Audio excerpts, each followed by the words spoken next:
Okay, I'm pleased to reintroduce my translation of Gershom Scholem's From Frankism to Jacobinism. I think I fixed all the problems, all of the typos, spelling errors, issues in the footnotes, and things like that.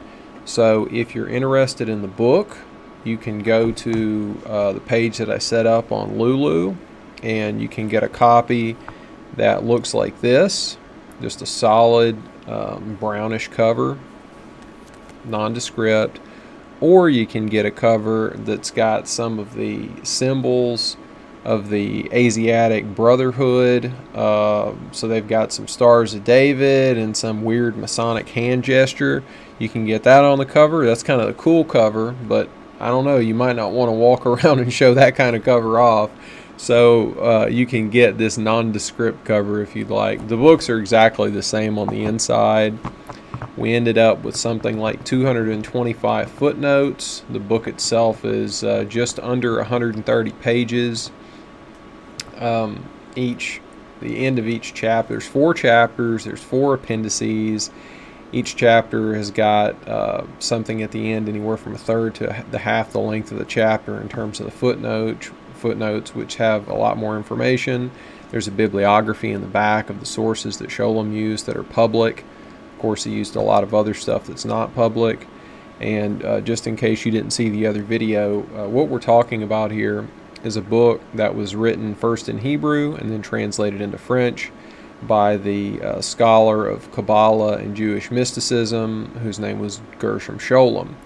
He wrote this book about a character named Moses the Bruschka, who started out life as a Sabbatean Frankist, son of a rich Jewish tobacco merchant in the Austrian Empire, and became a man of letters. He became a poet and hobnobbing with the elites of the Austrian Empire, and left that life behind and became a Jacobin in revolutionary France, before finally getting his head cut off by Robespierre.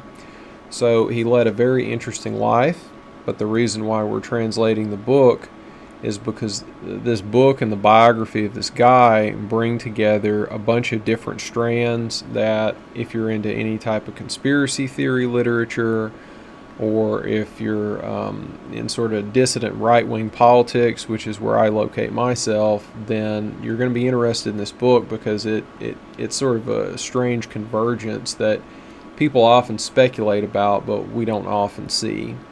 There are 3 or 4 passages in the book that I have rendered in bold text, and if you end up reading it, you'll kind of see where I'm getting at.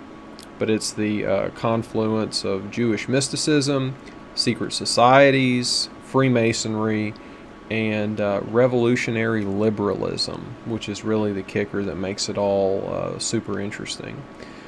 Alright, so I'm going to post the link to my Lulu page where I've got the 2 different versions of the same book. I've set the price at $12, which is, I think pretty reasonable. Some of the books that I've gotten off of Lulu, or one that I got as a present from somebody, was priced pretty similar to that. So we're not trying to make a lot of money here, but if enough people buy it, then I'll have a financial incentive to translate other stuff like this that's equally interesting, or interesting to similar groups of people. So thank you for your time and your support.